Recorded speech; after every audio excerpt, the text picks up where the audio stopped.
হরে কৃষ্ণ। শ্রাবণ মাসের একদিন হলেও উচ্চারণ করুন এই একটি বিশেষ মন্ত্র। শ্রাবণ মাসটি তো আমরা জানি এটি হচ্ছে প্রভু শিবের সব থেকে প্রিয় মাস। তার মধ্যে হচ্ছে শিবের সব থেকে শক্তিশালী একটা মন্ত্র। আজকের এই পর্বে আমরা জানার চেষ্টা করব। সেই বিশেষ মন্ত্রটি প্রসঙ্গে হয়তো বা আমরা অনেকেই জানি, কিন্তু এই মন্ত্রটি জপ করলে, ঠিকভাবে প্রতিনিয়ত উচ্চারণ করলে কি ফল লাভ হয় এর মহিমা কিন্তু আমরা খুবই কম লোকে জানি, এবং কিভাবে সেই মন্ত্রটি সঠিক নিয়মে জপ করতে হয় আজকের এ পর্বে আমরা সেই প্রসঙ্গে জানার চেষ্টা করব। মহামৃত্যুঞ্জয় মন্ত্র। শিবের একটা নাম হচ্ছে মৃত্যুঞ্জয়, যিনি সমস্ত দেবতাদের মৃত্যু হলেও মহাদেবের কিন্তু কখনো মৃত্যু হয় না। তিনি না জীব না ভগবান, তার মধ্যবর্তী অবস্থানে, তাই তিনি শিব।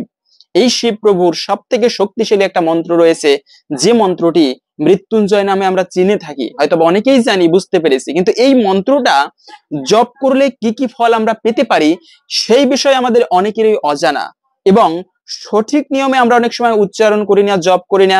সকল কিছু আজকের এ পর্বে আমরা জানার চেষ্টা করব। সকলকেই স্বাগতম জানাচ্ছি আমাদের এই ধর্মীয় তথ্যমূলক চ্যানেলে। আমরা এরকম চেষ্টা করি সনাতন ধর্মের গুরুত্বপূর্ণ তথ্যগুলোকে আপনাদের সাথে উপস্থাপন করতে, শেয়ার করতে। তাই আসুন আগামী কিছুক্ষণ সময় একসঙ্গে ধৈর্য ধরে আজকের এই মহাদেবের বিশেষ শক্তিশালী একটা মন্ত্র প্রসঙ্গে জানার চেষ্টা করি। আশা করছি আজকের এই তথ্যগুলো আপনাকে অবশ্যই সমৃদ্ধ করবে। ভালো লেগে থাকলে অবশ্যই একটা লাইক করে কমেন্টে মৃত্যুঞ্জয় দেবের নামটি একবার হলেও লিখে যাবার অনুরোধ জানাচ্ছি। দেখেন, এই মন্ত্রটি জপ করলে কি কি ফল লাভ হতে পারে তার মধ্যে প্রথমত বলে দিচ্ছি যে দুরারোগ্য যদি কোনো ব্যাধি থাকে, হয়তো বা অনেকের যেমন শাস্ত্রমতে পাওয়া যায় যাদের শ্বেতি রোগ হয়, সমস্ত শরীর সাদা হয়ে যায়, যে সমস্ত ব্যক্তিরা আগের জন্মে অপরের ধন সম্পদ চুরি করে বা অপরের ধন চুরি করে নিজের জীবন ধারণ করে, তাদের বলা হয়েছে পরবর্তী জন্মে শ্বেতি রোগ হয় বা এমন কোনো রোগ হয়। দেখবেন কিছু কিছু রোগ রয়েছে সারা জীবন থাকে, এগুলো হচ্ছে আগের জন্মের বা আগের কালের পাপের ফলস্বরূপ এই সমস্ত রোগ। তো তার মধ্যে একটা রোগ হচ্ছে শ্বেতি রোগ যাদের হয়, এদের বলা হয়েছে এরা আগের জীবনে চুরি করার ফলস্বরূপ শ্বেতি রোগ হয়ে থাকে। দ্বিতীয়ত হচ্ছে যে হাতে চিপা হয় বা নখের মধ্যে যে রোগগুলো হয়ে থাকে, পুঁজ হয়, এগুলো হচ্ছে যদি কোনো ব্যক্তি অপরের সম্পদ বা স্বর্ণ চুরি করে, সেক্ষেত্রে তার হাতে এরকম নখের মধ্যে এমন একটা রোগ হয় যে পুঁজ, রক্ত বেরোতে থাকে। তো এই সমস্ত রোগ হয়ে থাকে আমাদের পূর্বজন্মের পাপের ফলে। প্রত্যেকের মধ্যেই প্রায় এই সমস্ত কিছু না কিছু পাপ রয়েছে, দোষ ত্রুটি মানে ত্রুটি রয়েছে। সেক্ষেত্রে বলা হয়েছে সেরকম যদি কোনো পূর্বজন্মের পাপ থেকে থাকে, দুরারোগ্য যদি কোনো ব্যাধি থেকে থাকে, যে ভালো হচ্ছে না, কুষ্ঠ ব্যাধি, এরকম টাইপের অনেক ব্যাধি রয়েছে, সারা জীবন সাথে থাকে, সেই সমস্ত রোগ পর্যন্ত নিরাময় হয় এই মন্ত্রটি উচ্চারণের মাধ্যমে। এমন ভাবে এই মন্ত্রটি স্বয়ং প্রভু শিব নিজে এর রচনা করেছিলেন। খুবই শক্তিশালী একটি মন্ত্র হচ্ছে এই মৃত্যুঞ্জয় মন্ত্র। এবং এই মাসের মহিমা তো আমরা জানি, বিশেষ করে এই শ্রাবণ মাসে সারা জীবন অনেকে হয়তোবা করতে পারবেন না জপ এই মন্ত্রটি, কিন্তু আমি বলবো হয়তোবা ভিডিওটা আগে করা উচিত ছিল। এই শ্রাবণ মাসে আর যতটা দিন বাকি রয়েছে প্রত্যেকেই এই মন্ত্রটি আপনি ভক্তি ভরে জপ করুন। সম্ভব হলে সারা জীবন আপনি 108 বার প্রতিদিন জপ করবেন, তা না হলেও অন্ততপক্ষে চেষ্টা করবেন 21 দিন পর্যন্ত এই মন্ত্রটি বিশেষভাবে জপ করতে। জপের নিয়মটা একটু পরে বলে দিচ্ছি। তা না পারলেও অন্ততপক্ষে 3টা দিন, না হলে 7টা দিন ভালোভাবে এই মন্ত্রটি, বেশি সময় লাগবে না, আধা ঘন্টা এক জায়গায় বসে আপনি এই মন্ত্রের সাধনা করুন, প্রভু শিবের ধ্যান করুন কিছু সময়, দেখবেন আপনার দুরারোগ্য ব্যাধি নাশ হবে। দ্বিতীয়ত হচ্ছে যে অকাল মৃত্যু, এটা বলতে হয় না, যারা প্রভু শিবের পুজো করে, যারা প্রভু শিবের ভক্ত হয়, তাদের জীবনে কখনো অকাল মৃত্যু আসে না। এই যে মার্কণ্ডেয় ঋষির কথা, এই মন্ত্রটা প্রসঙ্গে সুন্দর একটা কাহিনী আছে, তা পরে বলতেছি। তবে এই যে যারা সোমবারেও ব্রত করবে, বলা হয়েছে তাদেরও জীবনীতে অকাল মৃত্যু থাকলে স্কন্দ পুরাণের সোমবার ব্রত প্রসঙ্গে সুন্দর একটি কাহিনী পাওয়া যায়। একটা রাজার কন্যা ছিল, সেই কন্যার অল্প বয়সে মানে বৈধব্য হবার, বিধবা হবার ভবিষ্যৎ করে গিয়েছিল ব্রাহ্মণেরা। আর হাতে যদি জীবনীতে যদি কোনো ভবিষ্যৎ থাকে, তা কিন্তু বাস্তবে ফলপ্রসূ হয়, যে এই ব্যক্তি, এই কন্যা অল্প বয়সী বিধবা হবে। ঠিক আছে, এভাবে বিবাহ দিল রাজামশাই একটা রাজকুমারের সাথে। সেই রাজকুমার ঠিক মানে তার মানে ভবিষ্যৎ অনুযায়ী সেই রাজকুমার জলে ডুবিতে তার দেহত্যাগ হলো। আসলে মরেনি, দৈবক্রমে সে যে শিবের উপাসনা করেছিল, সোমবারে ব্রত করেছিল, সেই ফলস্বরূপ সেই রাজকুমার নাগলোকে চলে গিয়েছিল এবং নাগলোকবাসীরা তাকে জীবিত করে আবার পাঠিয়েছিল। তো এভাবেই মূলত যারা সোমবারে ব্রত করবে, শিবের উপাসনা করবে, তাদের জীবনীতে যদি কোনো অকাল মৃত্যু থাকে, অনেক সময় বাচ্চাদের জীবনীতে এরকম থাকে, এই যে আয়ুরেখা থেকে এটা বোঝা যায়, যারা ভালো জ্যোতিষ গণনা করতে পারে ওরা বুঝে। এখন এই সমস্ত জ্যোতিষ তত্ত্ব মানে তথ্যগুলোকে অনেক বৈষ্ণবেরা বলে আরে জ্যোতিষী জ্যোতিষী না, এই তথ্যগুলো সনাতন শাস্ত্রের অংশ, এগুলো বেদের অংশ। 100% মিলে না গেলেও 80 থেকে 90% এগুলো মিলবেই। সনাতন জ্যোতিষ শাস্ত্র, এই যে গর্গাচার্য মুনি কৃষ্ণের গঠন প্রণালী, কৃষ্ণের চলন বলন দেখেই বলে দিয়েছিল যে হচ্ছে সাক্ষাৎ ভগবান, সাক্ষাৎ বাসুদেব। ভগবানের যে পদচিহ্ন, সেই পদচিহ্ন দেখলেই বোঝা যায় এই ব্যক্তি সাধারণ কোনো পুরুষ নয়। তো আমাদেরও ঠিক তেমনি কিছু চিহ্ন রয়েছে, এগুলো দেখলে বোঝা যায় শাস্ত্র মতে এই ব্যক্তির ভবিষ্যৎ বা এই ব্যক্তি কোন ধরনের মানসিকতা সম্পন্ন ব্যক্তি। তো যাই হোক, এইবারে বলা হয়েছে বিপদ থেকে রক্ষা হবে। আর একটা বিষয়, অকাল মৃত্যু তো হ্রাস হবেই, সেই সঙ্গে জীবনীতে যদি কোনো বিপদ থাকে, অনেক বাচ্চাদের জীবনে বেশি বেশি বিপদ হয়, একটুকু কোথাও গেলেই বিপদ। এরকম শুধু বাচ্চাদের নয়, আমাদের প্রায় প্রত্যেকের জীবনে এরকম কিছু না কিছু বিপদ থাকে। তো কিছু কিছু ব্যক্তি রয়েছে অস্বাভাবিক ভাবে বেশি বেশি বিপদ হয় তাদের। তো বলা হয়েছে যারা এই মন্ত্রটির সাধনা করবে, মহাদেবের উপাসনা করবে, তাদের জীবন থেকে মানে বিপদ পর্যন্ত দূরীভূত হবে। এই জন্য ইষ্ট দেবতার কৃপা সব থেকে গুরুত্বপূর্ণ। প্রহ্লাদ মহারাজ, তিনি ছিল নৃসিংহ ভগবানের ভক্ত, ভগবান বিষ্ণুর ভক্ত।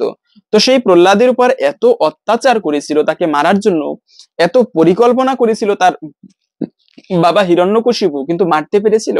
এজন্য হরি যাকে রক্ষা করে কে তারে মারিতে পারে। ইষ্ট দেবতার কৃপা থাকলে জগতে কোনো ব্যক্তির সাধ্য নেই সেই ব্যক্তির ক্ষতি করতে পারে। তেমনি হচ্ছে মহাদেব, দেবাদিদেব মহাদেব, সমস্ত দেবতাদের ঊর্ধ্বে হচ্ছে মহাদেব, যিনি এমনিতে তো মহাদেব অল্পতে সন্তুষ্ট, যে জন্য তার একটা নাম হচ্ছে আশুতোষ, যিনি অল্পতেই তুষ্ট হন। কিন্তু এই মহাদেবকে বলা হয় আবার কাল ভৈরব, যখন তিনি রুদ্র মূর্তি ধারণ করেন, ত্রিভুবনকে পর্যন্ত প্রলয় করতে পারেন। এমনকি সেই স্বয়ম্ভু ব্রহ্মা পর্যন্ত তাকে ভয় করে। তখন সেই প্রভু শিব, একদিকে তিনি বৈষ্ণব, বৈষ্ণবানামি যথা শম্ভু, সমস্ত বৈষ্ণবদের মধ্যে শ্রেষ্ঠ হচ্ছে শিব, খুবই শান্ত ব্যক্তি।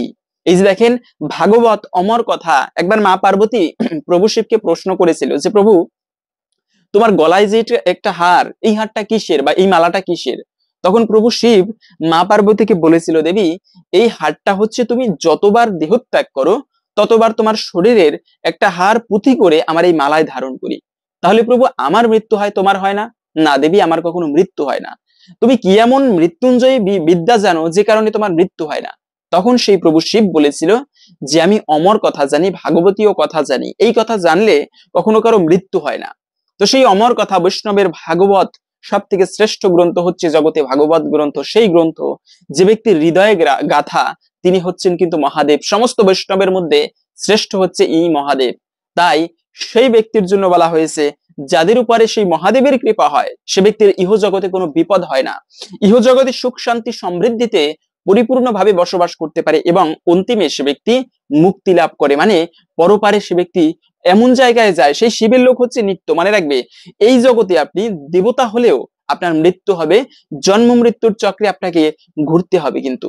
তো এই চতুর্ভুবনের ঊর্ধ্বে, এই ব্রহ্মাণ্ডের উপরে রয়েছে শিবলোক, বিরজা নদী রয়েছে তার উপরে, বিশাল সেই নদী। তার উপরে রয়েছে, আপনারা সুন্দর এই মানে এই সৃষ্টি তত্ত্ব সম্বন্ধে পড়লে সেখানে পাবেন, এই বিরজা নদীর উপরে প্রথমেই রয়েছে শিবলোক। বিরজা নদীর উপরে যত লোক রয়েছে, অনেক অনেক প্রকার লোক রয়েছে, প্রত্যেকটা লোক, যেখানে যদি কোনো জীব যায় তার আর এই জগতে আসতে হয় না, সে সেখানে দিব্য চিরকাল, কখনো তার মৃত্যু হবে না, জন্ম হবে না, ব্যাধি হবে না, একেবারে দিব্য আনন্দে কাটাবে। তো সেই শিবলোক হচ্ছে নিত্যলোক, সেখানে কোনো ব্যক্তি গেলে তার আর জন্ম মৃত্যুর চক্রে আবদ্ধ হতে হয় না। এবং আমাদের প্রকৃত মনুষ্য জীবনের প্রকৃত উদ্দেশ্যই হওয়া উচিত এই জন্ম মৃত্যুর চক্র থেকে মুক্তি লাভ করে ভগবানকে লাভ করা। সেই অনেক মুনি ঋষি, মহাভারতে এরকম কিছু কিছু মুনি ঋষির উল্লেখ পাওয়া যায় যারা কেবলমাত্র এই মৃত্যুঞ্জয় মন্ত্রের জপ করে কেবলমাত্র মহাদেবের ধ্যান করত, উপাসনা করত। ধূমপায়ী কিছু ঋষিদেরকেও পাওয়া যায়। তো এরা কেবলমাত্র সৃষ্টিকর্তার মহাদেবের উপাসনা করত। তো এরকম যদি মহাদেবের কৃপা হয় বা এই মন্ত্রের সাধনা করে যে কোনো ব্যক্তি, সে সকল বিপদ থেকে রক্ষা পাবে। এবং আর একটা বিষয় হচ্ছে গ্রহের প্রকোপ। হ্যাঁ, এটা আমরা অনেক সময় মানতে চাই না, কুসংস্কার বলে উড়িয়ে দেই, কিন্তু মনে রাখবে, কোনো গ্রহের যদি প্রকোপ থাকে, নবগ্রহ রয়েছে যার মধ্যে শনির দশা থাকলে, রাহুর প্রকোপ থাকলে, তাদের জীবনীতে কিন্তু একটা অশুভ লেগেই থাকে। এই তো ভালো কিছু করতেছে, হঠাৎ একটা পিছুটান আবার পিছনের দিকে নিয়ে যায়। তো এরকম যদি জীবনীতে অশুভ থাকে, অমঙ্গল লেগে থাকে তাদের জন্য বলবো আপনারা অবশ্যই এইরকম মৃত্যুঞ্জয় মন্ত্রের জপ করবেন, মহাদেবের উপাসনা করবেন। এর ফলে গ্রহদোষ পর্যন্ত নষ্ট হয়ে যায়, সাধারণ কোনো মন্ত্র নয়, সেজন্য বারবার বলি। তো মৃত্যুঞ্জয় মন্ত্র, এই মন্ত্রটার আরেকটা বিশেষ নাম রয়েছে, সেটা হচ্ছে সঞ্জীবনী মন্ত্র। যে ব্যক্তি মৃত ব্যক্তিকে পর্যন্ত জীবিত করতে পারে যে মন্ত্র, সেটা হচ্ছে সঞ্জীবনী মন্ত্র। এটা সাধারণ কোনো বিদ্যা নয়। মৃত ব্যক্তিকে জীবিত করা, তার জমলোকে একটা ব্যক্তিকে নিয়ে গিয়েছে, সেখান থেকে ফিরিয়ে এনে সেই ব্যক্তিকে জীবিত করা সাধারণ কোনো বিদ্যা নয়। কিন্তু এই মন্ত্রের মাধ্যমে সবাই এই বিদ্যাটা হয়তো বা জানে না, বা এখন সেরকম পুরুষ নেই বললেই চলে, কিন্তু এই মন্ত্রটাকে বলা হয় সঞ্জীবনী মন্ত্র। আবার এই মন্ত্রের আরেকটা নাম রয়েছে, সেটা হচ্ছে ত্রয়ম্বক মন্ত্র। খুবই গুরুত্বপূর্ণ এই মন্ত্রটি, ত্রয়ম্বক মন্ত্র। আমরা অনেকেই জপ করি, কিন্তু জপ করার সঠিক নিয়ম জানি না। মনে রাখবে, মানে মৃত্যুকুণ্ড ও মরু দম্পতি, সুন্দর একটা কাহিনী এই মন্ত্রটি প্রসঙ্গে পাওয়া যায়। সেটা হচ্ছে মুকুণ্ড এবং মরু দম্পতি নামে মানে দুজন স্বামী স্ত্রী ছিল। তারা ছিল পুত্রহীন, কিন্তু তারা মহাদেবের উপাসনা করত। আর শাস্ত্রে বলা হয়েছে পুত্রহীনম গৃহম শূন্যম, যে পুত্রে মানে যে গৃহে কোনো পুত্র সন্তান থাকে না, সেই গৃহটাই শূন্য বোধায়। তো এই মরুদপতি এবং মৃকুণ্ডুর সুন্দর মানে কোনো পুত্র সন্তান নেই, তো তারা মহাদেবের উপাসনা করতে এবং এই মৃত্যুঞ্জয় মন্ত্রটি জপ করতো। আমরা মন্ত্রটা একটু পরে বলে দিচ্ছি, এবং কিভাবে জপ করতে হবে তাও একটু পরেই বলতেছি। তবে হচ্ছে এই মার্কণ্ডেয় ঋষির খুবই সুন্দর একটা কাহিনী পাওয়া যায়। তার বাবা ছিল মৃকুণ্ডু এবং মাতা ছিল মরুদপতি। তাদের কোনো সন্তান ছিল না, কিন্তু মহাদেবের প্রতিদিন ভক্তি করত, এই মন্ত্র উচ্চারণ করত, মহাদেবের মন্দিরের সামনে বসে সোমবারে ব্রত করত।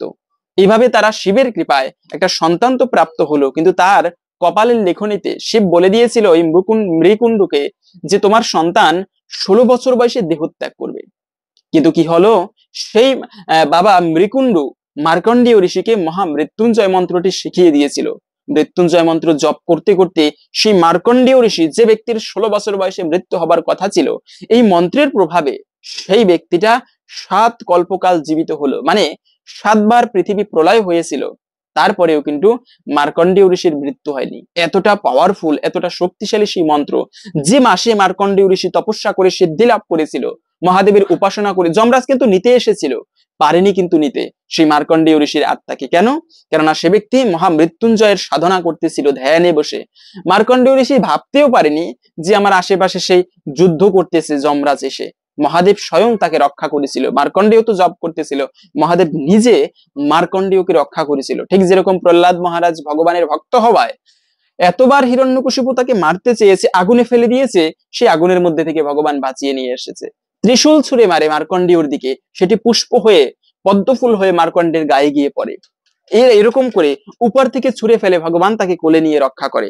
তো এ হচ্ছে ভগবান। ভগবানের যদি কৃপা হয়, জগতে কোনো দুঃখ থাকতে পারে না সেই ব্যক্তির। তো এইরকম মহাদেব সেই মৃত্যুঞ্জয় মন্ত্র জপের মাধ্যমে মার্কণ্ডেয় ঋষি পর্যন্ত, যার নামে একটা পুরাণ হয়েছে মার্কণ্ডেয় পুরাণ, সেখানে এই মন্ত্রটির বিস্তর ব্যাখ্যা পাওয়া যায়। এই মন্ত্রটি আর একটা বিষয় বলে দিচ্ছি, যদি বাড়িতে সংসারের মধ্যে বেশি বেশি অশুভ থাকে, তবে আমি শিব পুরাণের মধ্যে এরকম পেয়েছি যে 1000 বার এই মৃত্যুঞ্জয় মন্ত্র 1000 বার জপ করে অনামিকা অঙ্গুষ্ঠী দিয়ে একটা গ্লাসের উপরে হাত রেখে জলের উপরে 1000 বার এই মন্ত্র জপ করে সেই জলটাকে মন্ত্রসিদ্ধ করে যে স্থানে চতুর্দিকে ছিটিয়ে দেওয়া হয়, তার ভিতরে কোনো অশুভ প্রবেশ করতে পারে না। বুঝতে পারেন কতটা শক্তিশালী এই মন্ত্রকে বলা হয়েছে। তবে অবশ্যই মন্ত্র যারা জপ করবেন থাকতে হবে প্রচুর নিষ্ঠাবিহীন কিন্তু এই মন্ত্রের যথার্থ ফল আমরা লাভ করতে পারবো না। অনেকের আবার অবিশ্বাস হয়, আরে আমি এই মন্ত্র জপ করব, প্রভু শিব আমাকে কৃপা করবে তো? না, বিশ্বাসে মিলায় বস্তু তর্কে বহুদূর। অবশ্যই কৃপা করবে। মার্কণ্ডেয় ঋষি কৃপা পেয়েছিলেন না? মার্কণ্ডেয় ঋষি কি ভগবানের এই মন্ত্র জপের মাধ্যমে তিনি সিদ্ধি লাভ করেননি? অবশ্যই করেছেন। এরকম বিশ্বাস থাকতে হবে, দৃঢ় নিষ্ঠা থাকতে হবে, যেরকম ধ্রুব মহারাজের মধ্যে ছিল। 6 মাসের মধ্যে ভগবানকে পেয়েছিলেন তার নিষ্ঠার কারণে। আমি ভগবানকে লাভ করবই। হাজার হাজার বছর তপস্যা করে যে মুনি ঋষি ভগবানকে আনতে পারে না কাছে, ধ্রুব মহারাজ 6 মাসের মধ্যে সেই ভগবান বিষ্ণুকে কাছে এনেছিলেন। মার্কণ্ডেয় ঋষি কিছুদিনের মধ্যে তপস্যার মধ্যেই সেই ভগবান শিব তাকে কৃপা করেছিল। থাকতে হবে দৃঢ় নিষ্ঠা। সেই নিষ্ঠার মাধ্যমেই এই মন্ত্র জপের মাধ্যমে বিশেষ কৃপা লাভ করা যায়। এবং অনেকে বলে থাকেন রুদ্রাক্ষের মালা এই মন্ত্রটি জপ করতে হবে। হ্যাঁ, সম্ভব হলে শিবের মন্ত্র মনে রাখবে। প্রথমত বলে দিচ্ছি, যে কোনো দেবদেবীর মন্ত্র, বিশেষ করে এই যে মা পার্বতী, তারপরে হচ্ছে সরস্বতী দেবী, এই বিদ্যার দেবী, এর মন্ত্র জপ করতে গেলে জপ করতে হয় পদ্ম ফুলের বীচে। আবার যদি কোনো দুর্গা দেবী, তারপরে হচ্ছে শিব, কালী, এদের মন্ত্র জপ করতে চান, সেক্ষেত্রে জপ করতে হয় এই মানে রুদ্রাক্ষের মালায়। এবং কিন্তু ভগবানের কোনো মন্ত্র জপ করতে গেলে সেক্ষেত্রে জপ করতে হয় তুলসী কাষ্ঠের মালায়। তাই এই রুদ্রাক্ষের মালায় আমাদের সম্ভব হলে জপ করা উচিত। যদি রুদ্রাক্ষের মালা না থাকে তবে সেক্ষেত্রে আপনারা করে গুনে গুনে সংখ্যা রেখে তারপরে জপ করবেন এই মন্ত্রটি। এবং স্নান না করে এই মন্ত্র জপ করা যাবে কিনা, হ্যাঁ অনেকের প্রশ্ন থাকে স্নান করি কিন্তু এই মন্ত্রটি জপ করা যাবে কিনা। মনে রাখবে, মৃত্যুঞ্জয় মন্ত্র যে কোনো অবস্থায়, তবে শুদ্ধভাবে জপ করবেন, যে কোনো অবস্থায় জপ করা যাবে।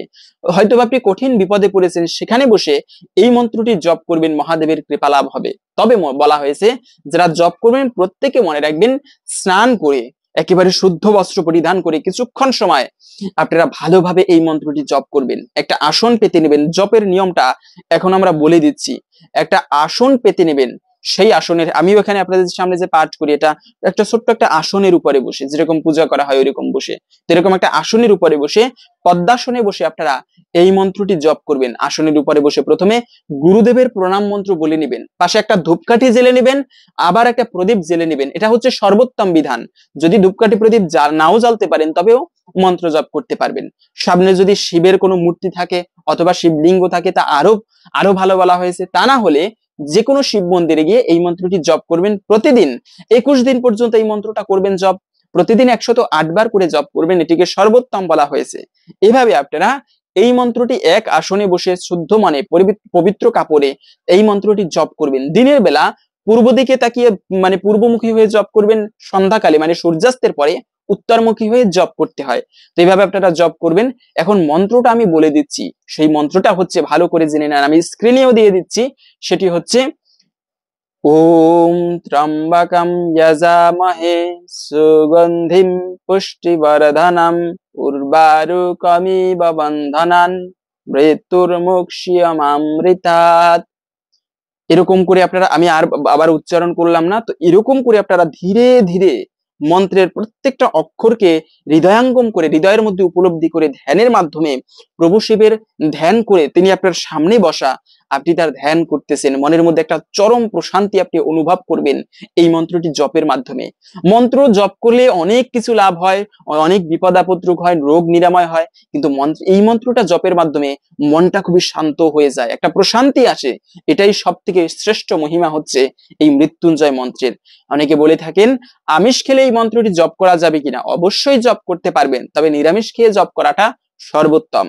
এবং জপের সময় অবশ্যই নির্জন স্থানে বসে, এমন কোন জায়গায় বসে আপনি জপ করবেন না যে আপনার মনোসংযোগ করতে মানে বাধা বিঘ্ন হয়। যেমন আপনি হয়তোবা পরিবারের চিৎকার চেঁচামেচি সেখানে বসে জপ করতেছেন না। যদি সেরকম হয়, গভীর রাত্রে আপনি রাত্র 12টার পরে এই মন্ত্রটা জপ করবেন, যেন আপনার মনটা স্থির থাকে এবং ওই সময় প্রভু শিবের প্রতি মনোনিবেশ করতে পারেন। একটা এত প্রশান্তি আপনি নিজে উপলব্ধি করতে পারবেন সেই মন্ত্র জপের মাধ্যমে। এবং জপ যদি করতে না পারেন, অনেকে হয়তোবা বলতে পারেন যে আমি তো জপ করতে পারি না, এত কঠিন সংস্কৃত ভাষা, সেক্ষেত্রে বলবো আপনি এই মন্ত্রটা উচ্চারণ ইউটিউবে সার্চ করেন যে ত্রয়ম্বক মন্ত্র, আপনারা অনেকের উচ্চারণ পাবেন, বা এই আমি যে উচ্চারণ করলাম এভাবে শিখে নিয়ে কিছুক্ষণ সময় বা কিছুদিন আপনি এই মন্ত্রটা শ্রবণ করুন, তারপরে শিখে আপনি এই মন্ত্র জপ করুন। তো হরে কৃষ্ণ। আশা করছি আজকে এই মৃত্যুঞ্জয় মন্ত্র প্রসঙ্গে জেনে আপনি একটুকু হলেও সমৃদ্ধ হয়েছেন। ভালো লেগে থাকলে অবশ্যই একটা লাইক করে যাবেন, কমেন্টে এই মৃত্যুঞ্জয় দেবের নামটি একবার হলেও লিখে যাবার অনুরোধ জানাচ্ছি। এবং আরেকটা ছোট্ট অনুরোধ, যারা এতক্ষণ সময় আমাদের সাথে ধৈর্য ধরে ছিলেন, আমাদের অন্য আরেকটা চ্যানেল রয়েছে, সেই চ্যানেলে আমরা চেষ্টা করি শাস্ত্রের হুবহু তথ্যগুলোকে আপনাদের সাথে উপস্থাপন করতে, শেয়ার করতে। এই চ্যানেলের প্রথমে গেলেই মানে চ্যানেলের ভিতরে প্রবেশ করলে প্রথমে সেই চ্যানেলটিকে দেওয়া রয়েছে। সকলকে বলবো সেই চ্যানেলটিকে সাবস্ক্রাইব করে আমাদের সাথে যুক্ত থাকবেন। ভগবানের কৃপায়, মৃত্যুঞ্জয়ের কৃপায় সকলের জীবনে মঙ্গল হোক এই কামনা করে আজকের ভিডিওটি এখানে সমাপ্ত করছি। হরে কৃষ্ণ।